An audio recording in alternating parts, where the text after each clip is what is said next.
Am I a Pharisee? Part 4. Hey, welcome to today's little lesson.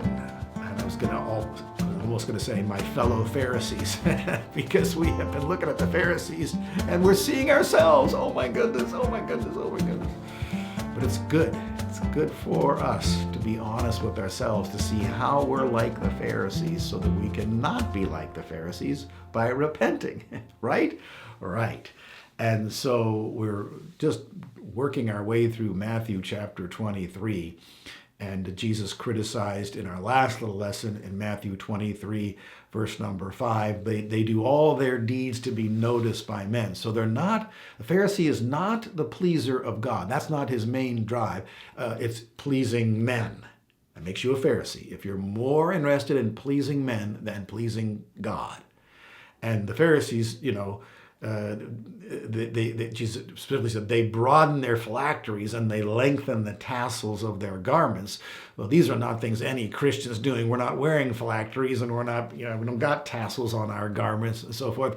But I'm sure that if we thought about it, we could think of things that are basically just symbolic things or things of small or little consequence, that those become the big things that we talk about. Those are the big issues. Those are what the sermons are preached about. Meanwhile, Jesus said, love your neighbor as yourself and go make disciples of all the nations. And those things become like, optional incidental commandments, and the big commandments all get wrapped up around the length of your hair and your head covering and the right translation of the Bible to use and so forth. Oh my goodness, Christians have gone off in following a million different rabbit trails, and that's what Pharisees do. So we need to repent. Matthew 23, verse number 6. They love the places of honor at banquets and the chief seats in the synagogues and respectful greetings in the marketplace and being called rabbi by men. Now, how would you know this about somebody? Because how do you know their inner thoughts? Well, you don't.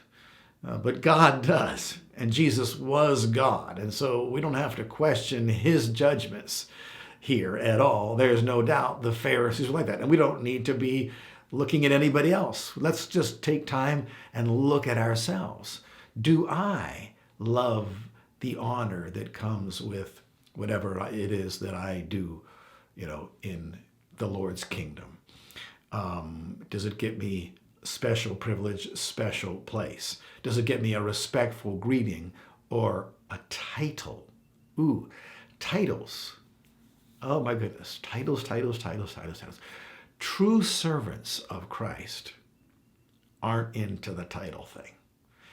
And I hope I'm not guilty of this. I'm sure I am to a degree, because I'm the president of heaven's family and the founder.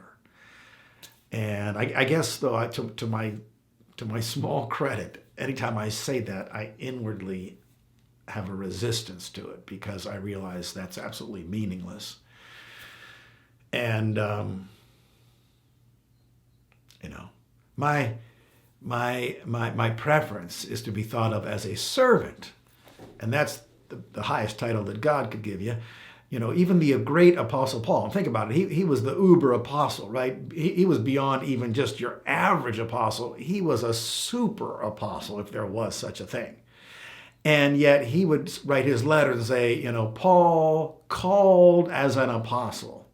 So not the title, Apostle Paul, but Paul, servant, sometimes they say servant of Jesus Christ, called as an apostle.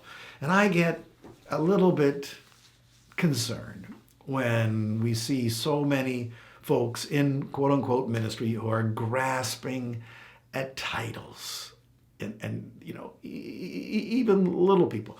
I'm thinking of a guy I knew one time who had a church of about 15 people, and he was the senior pastor.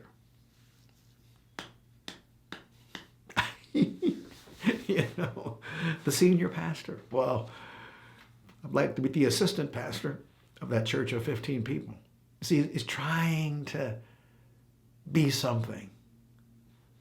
Leave an impression. I'm a senior pastor, so I must have a big congregation. Senior pastor. Well, I'm not just speaking to the senior pastors. I'm speaking to the pastors, period, too. And also all the quote-unquote apostles and prophets and everyone else who's, bishops. Boy, that became popular. Bishop so-and-so. And you never see their name without the title. Beware of those types of people. There is a great danger that their motives are wrong, that they're doing it because they love the praises of men and the honor that they get.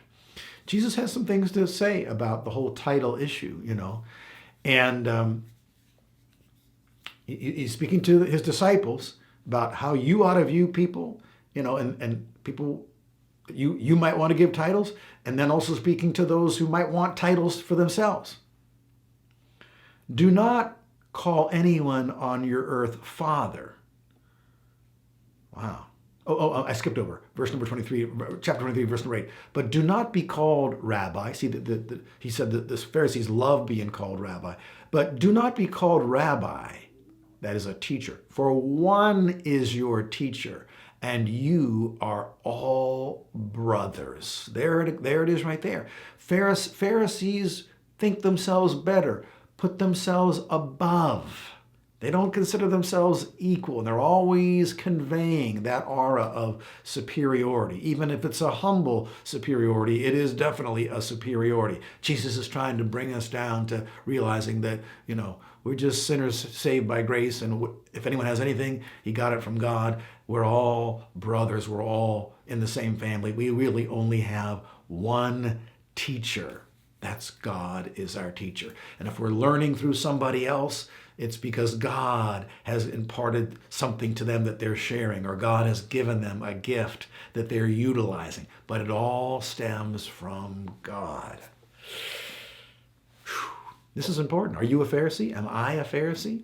Oh my goodness. Big, important questions. Big, important questions. Do not be called rabbi. Now, So that means it's okay to take any title besides rabbi? Well, Jesus lists some other titles here. Is that the exclusive list? Are there no other titles that Jesus would disapprove of? If he came in our day and was speaking these same things, would the title bishop be okay then? Is that all right? The apostle title, is that okay? All right. Out of time. Hope to see you next time.